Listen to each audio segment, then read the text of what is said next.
Здравствуйте! В эфире информационный выпуск Шикшара. И сегодня в выпуске. Президент Абхазии Аслан Бжани и заместитель председателя Совета безопасности Российской Федерации Дмитрий Медведев обсудили вопросы двустороннего взаимодействия в подмосковной резиденции президента России. Народные избранники на последнем заседании весенней сессии парламента рассмотрели большое количество вопросов и приняли по ним решения. Затем ушли в отпуск до 7 сентября. Сотрудниками спецслужб найдена действующая майнферма и изъята в отношении владельца приняты меры.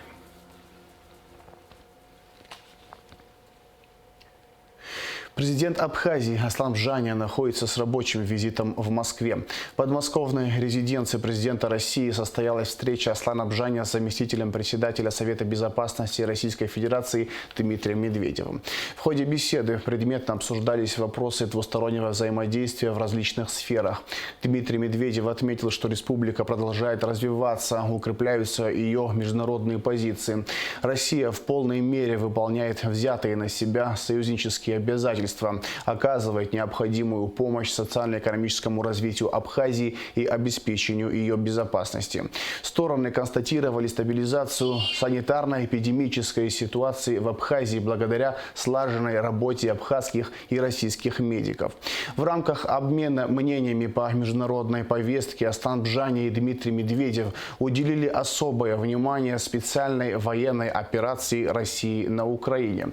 Зампред Совбеза России выразил благодарность за оперативно принятое решение Сухума о признании независимости Донецкой и Луганской народных республик и установлении с ними дипломатических отношений. Медведев также отметил перспективы, открывающиеся в рамках реализации программы формирования общего социального и экономического пространства между Российской Федерацией и Республикой Абхазия на основе гармонизации абхазского законодательства с российским. По его мнению, это придаст серьезный импульс социально-экономическому развитию Абхазии, раскрытию ее инвестиционного потенциала для российского бизнеса. Состоялось последнее заседание весенней сессии парламента, на котором депутаты рассмотрели несколько вопросов. Утвердили отчет об исполнении республиканского бюджета за 2021 год, внесли изменения в закон о государственной границе, признали утратившим силу закон о курортном сборе в Абхазии, утвердили новые правила аккредитации журналистов и приняли еще ряд постановлений. Затем ушли в отпуск до 7 сентября. В начале заседания депутаты признали утратившим силу закон о курортном сборе, действующий в республике. Затем парламентарии рассмотрели проект закона об исполнении республиканского бюджета за 2021 год. Отчет представил вице-премьер, министр финансов Владимир Делба. Из предусмотренных назначений на 2021 год по доходам в объеме 10,7 миллиардов рублей бюджетная система, а именно государственный бюджет с учетом всех уровней ее, поступило 11,5 миллиардов рублей, или объем составил 107,8% исполнения. Такой высокий показатель обусловлен поступлением в доходную часть бюджета собственных доходов. Темпы роста, которые составили над предусмотренными значениями 837 миллионов рублей. Основными источниками поступлений явились такие виды налоговых доходов, как налог на прибыль, налог на добавленную стоимость, подоходный налог, в данном случае таможенные платежи. К таможенным платежам в данном случае относятся таможенная пошлина, таможенные сборы. Российская финансовая помощь, оказываемая Республике Абхазия как в целях социально-экономического развития, так и в целях оказания бюджетных инвестиций, составила предусмотрена в объеме 5 миллиардов рублей, и, соответственно, поступления составили в размере 100% 5 миллиардов рублей.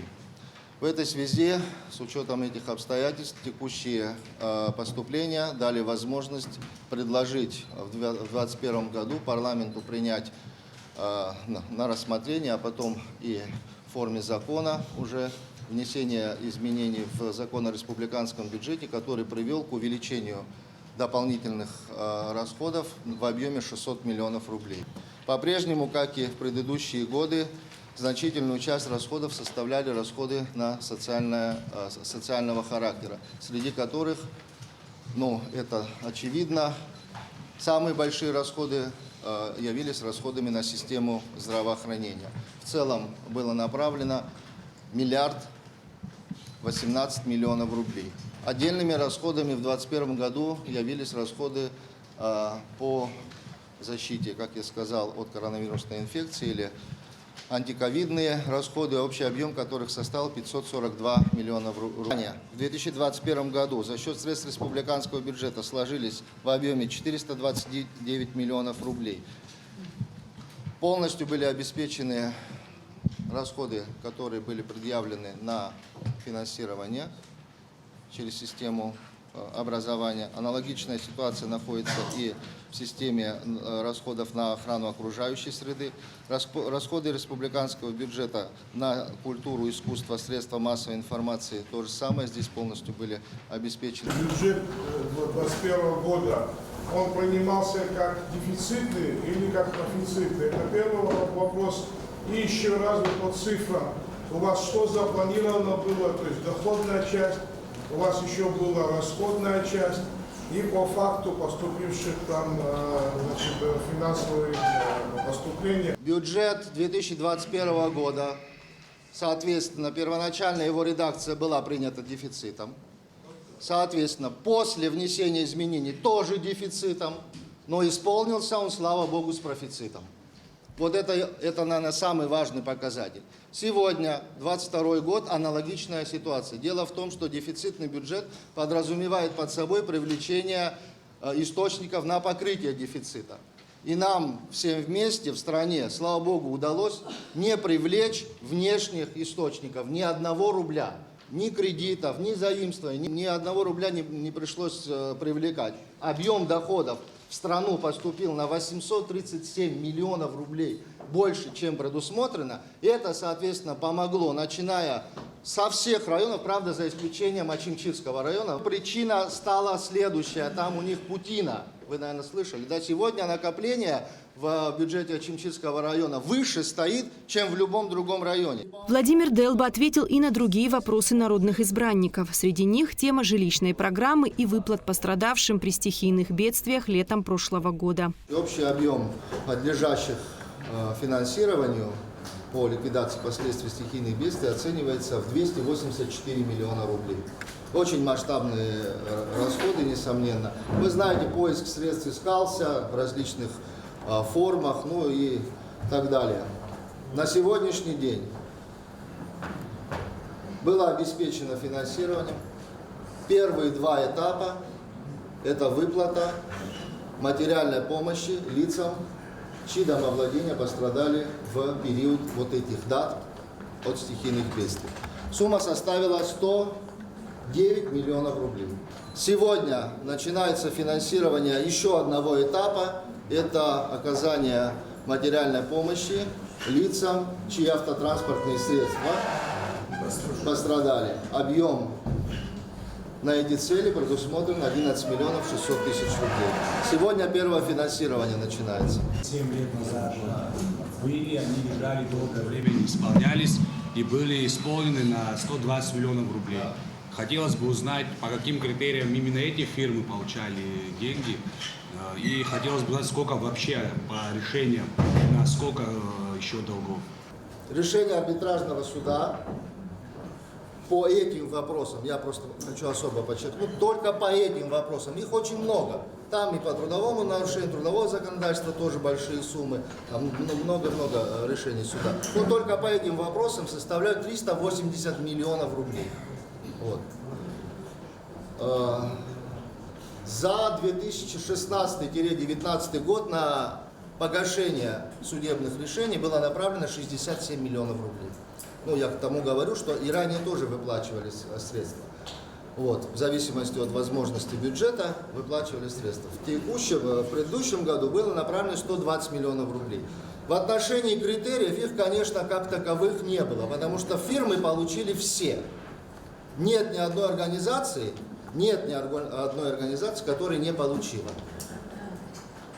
Таких не существует. Может быть, не полностью, это дело другое. соответственно. Но все получили.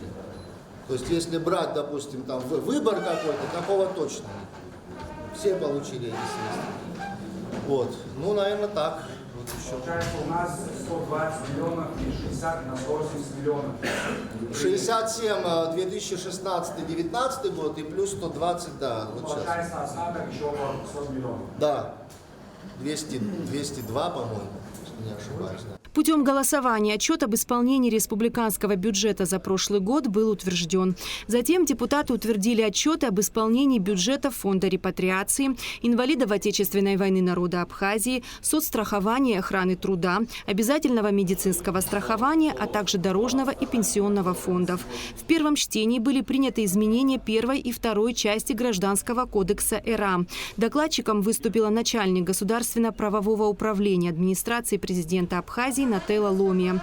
Предлагаемые изменения, в частности, касаются поручительства и обязательств между должником и кредитором. Проект закона был внесен в установленном порядке президентом Республики Абхазия. Проект закона направлен на совершенствование института поручительства, определение порядка ответственности поручителя, а также обеспечение прав и интересов кредиторов.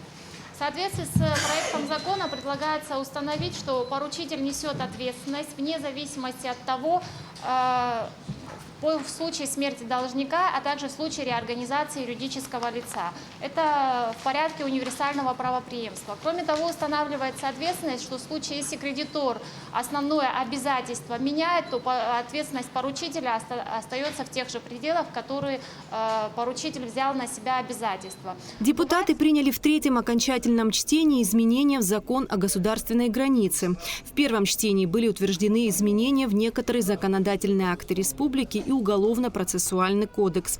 Кроме того, теперь за нарушение правил охраны жизни людей на водных объектах будут штрафовать. Парламент также утвердил предложение о внесении в календарь праздничных рабочих дней Дня энергетика, который выпадает на 22 декабря. Народные избранники также рассмотрели проект о внесении изменений в некоторые законодательные акты. Он предполагает включение в закон такого понятия, как государственная корпорация. Госкорпорация в соответствии с проектом закона будет являться некоммерческой организацией, которая создается в целях осуществления общественно полезных функций. Госкорпорация будет обладать определенным имуществом, которое наделяет его учредитель. Устанавливается особенный порядок учреждения, будет учреждаться указом президента Республики Абхазия, а устав утверждаться постановлением Кабинета министров.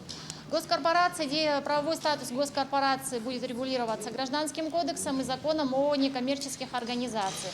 Создание госкорпорации предусмотрено указом президента Республики Абхазия об утверждении стратегии социально-экономического развития на 2022-2025 годы. Этот проект, вызвавший бурное обсуждение, прошел в первом чтении. Однако депутаты отмечали, что ко второму чтению необходимы некоторые изменения. Парламентарии также утвердили перевод земельных участков из категории земли сельскохозяйственного назначения в категорию земли населенных пунктов.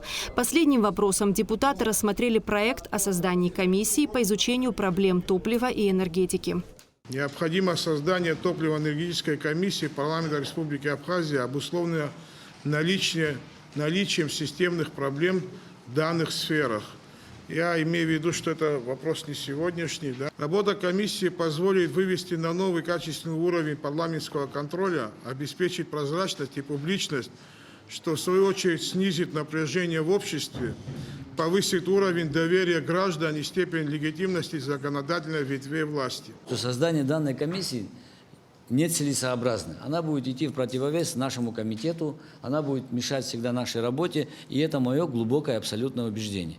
Если мы, все члены, руководствуясь принципом справедливости и целесообразности, пытаемся сегодня построить работу, то это постановление создания этой комиссии будет мешать работе. В итоге в ходе голосования проект не был утвержден. Далее депутаты приняли постановление об отпуске. С 1 августа по 7 сентября парламентарии будут находиться в ежегодном оплачиваемом отпуске.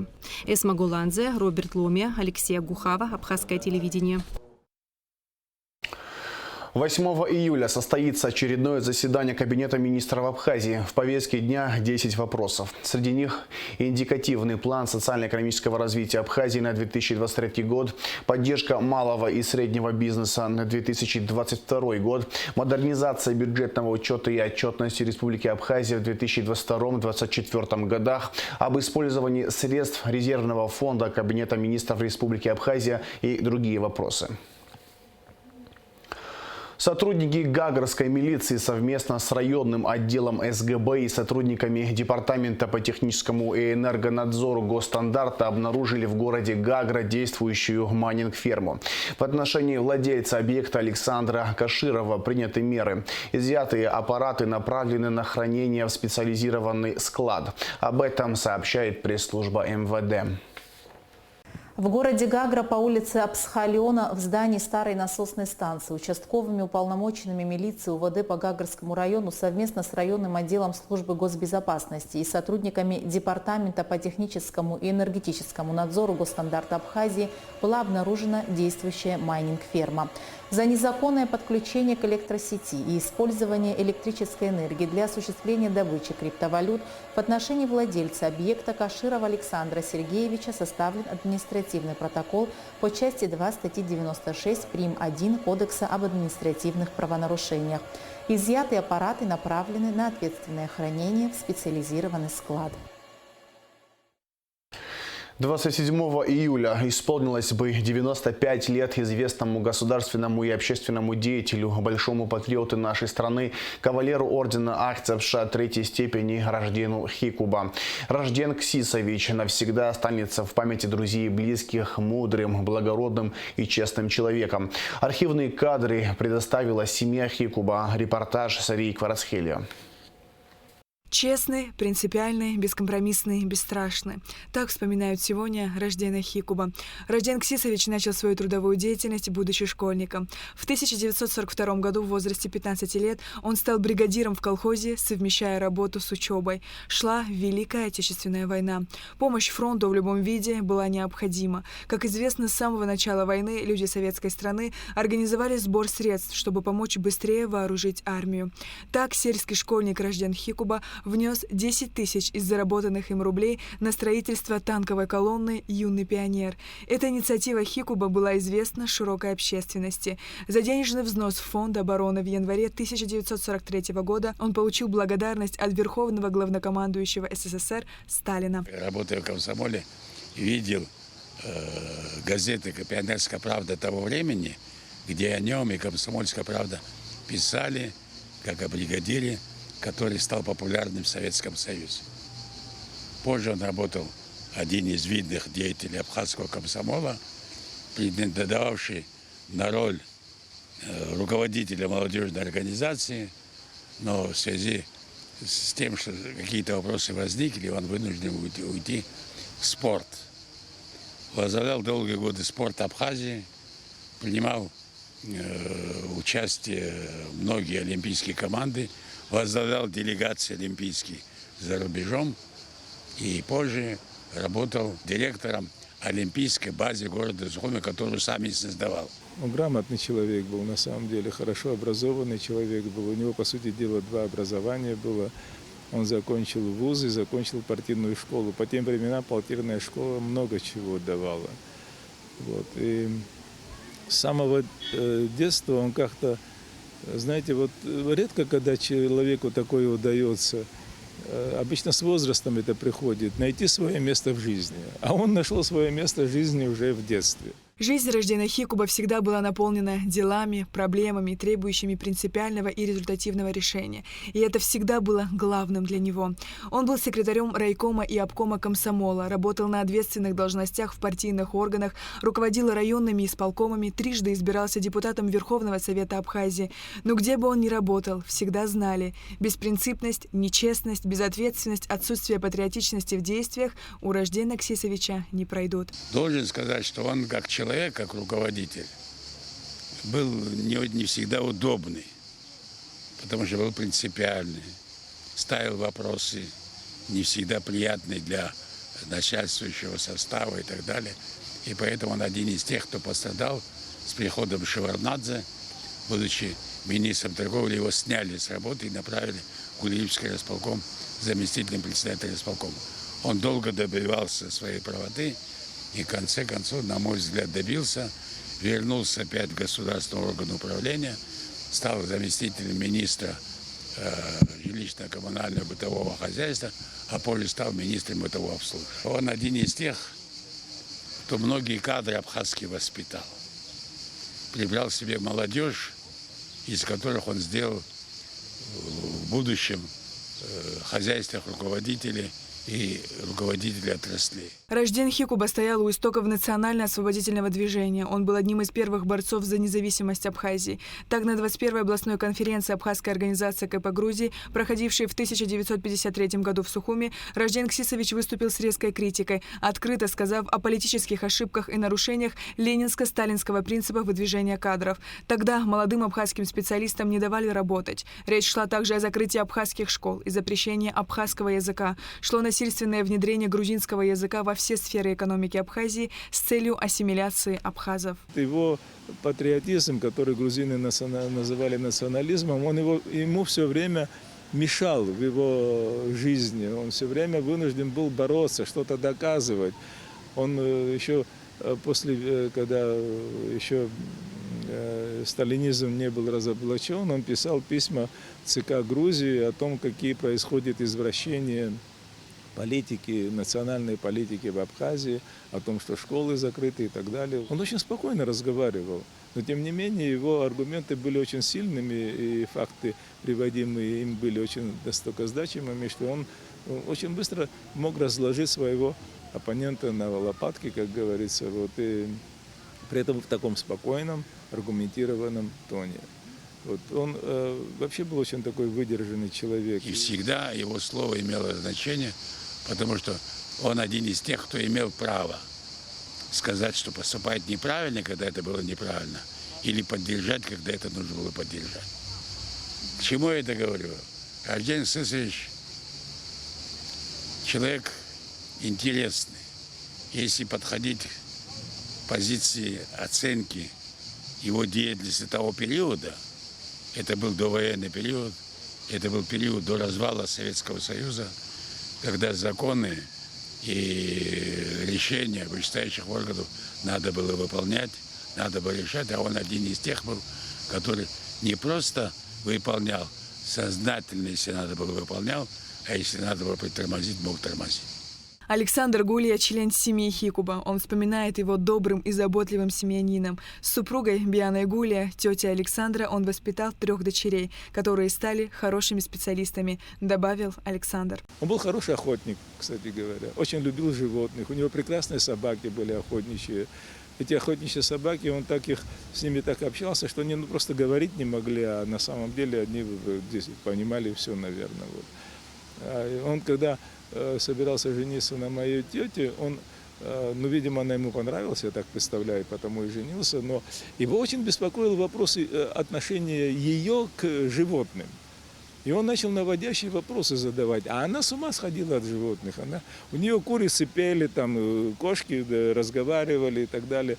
И когда он это уточнил, он ни секунды не сомневаясь, он уже тогда сделал ей предложение. В 2011 году вышла в свет книга Рождена Хикуба «Воспоминания и размышления», которая посвящена будущим поколениям фамилии Хикуба. В книгу вошли воспоминания детства, юности автора, а также описание исторических событий и личностей, которые встречались на жизненном пути Рождена Ксисовича. Заложил корень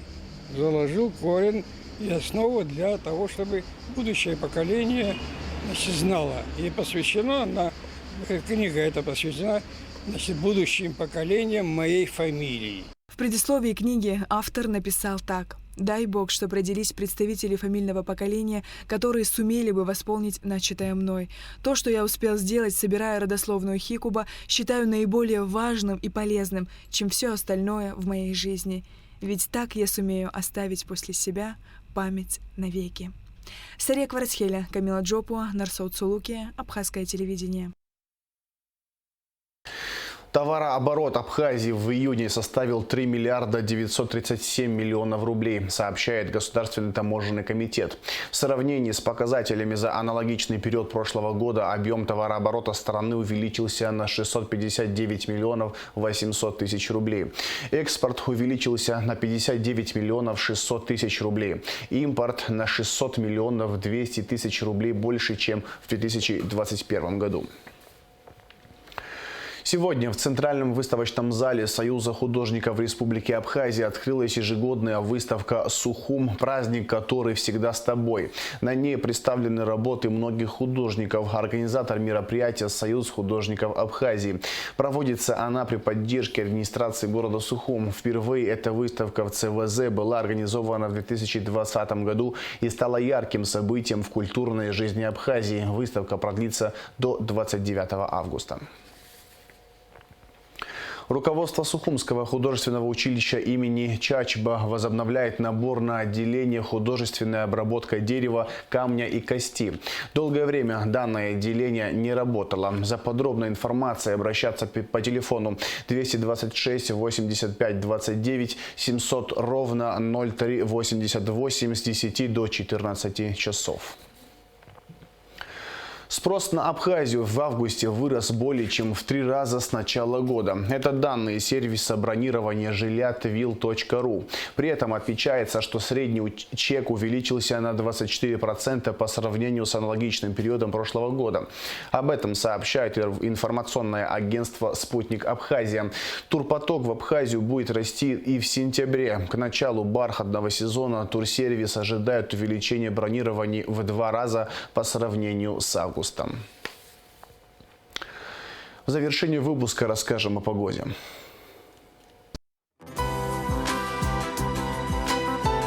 По сообщению Гидрометцентра, в четверг, 28 июля, территория Черноморского побережья Абхазии окажется под влиянием юго-восточной периферии западного антициклона. Переменная облачность без осадков. Температура воздуха ночью 18-23, днем 24-29 градусов тепла. Температура морской воды плюс 24 градуса. На этом информационный выпуск Амшевшара подошел к концу. Всего хорошего. До свидания.